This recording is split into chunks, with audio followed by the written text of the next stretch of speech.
Nous sommes ici sur le plateau de la Redoute à Saint-Denis, où il y a deux beaux monuments aux morts. Je vais vous raconter leur histoire. L'année 1806 a été terrible pour la colonie. Une longue période de sécheresse, suivie par 2 cyclones successifs, ont mis toute notre économie par terre. Et il faut rajouter à cela un blocus des navires anglais. Vous savez, les Anglais ont profité de l'état de faiblesse de la France post-révolution et ils ont envoyé partout dans les océans leur armada pour prendre des forces les intérêts économiques français, les colonies françaises. Et c'est comme ça qu'on voyait des voiles du côté de Sainte-Marie, du côté de Saint-Paul, du côté de Sainte-Rose.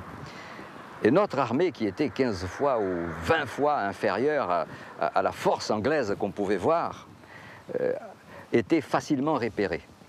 Alors on a décidé de construire des chemins à l'intérieur, de façon à pouvoir déplacer nos troupes sans que les Anglais n'en prennent connaissance. Et c'est comme ça que M. Crémont a construit un chemin pavé entre la Grande Chaloupe et Saint-Denis. Et nous arrivons dans ce fameux 8 juillet 1810. Le colonel de Sainte-Suzanne était là sur le front de mer, il attendait une arrivée des Anglais par bateau. Et on vient lui signaler, non, ils nous prennent par le revers, ils descendent par la montagne. On a déplacé ici nos troupes.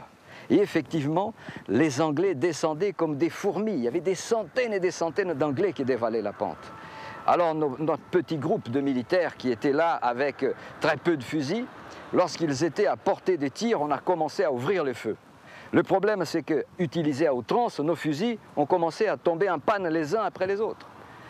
Jusqu'au moment où certains créoles, comme Patou de Rosemont, comme Gilet ou Lautrec, ils sont sortis de leur retranchement pour livrer un combat au corps à corps et ils ont laissé leur vie.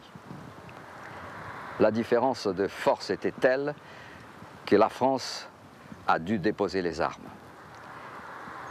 Et ce n'est qu'une quarantaine d'années plus tard que Charles Desbassins, qui était le président du Conseil général, a fait ériger ce monument à la mémoire de nos créoles morts pour la France.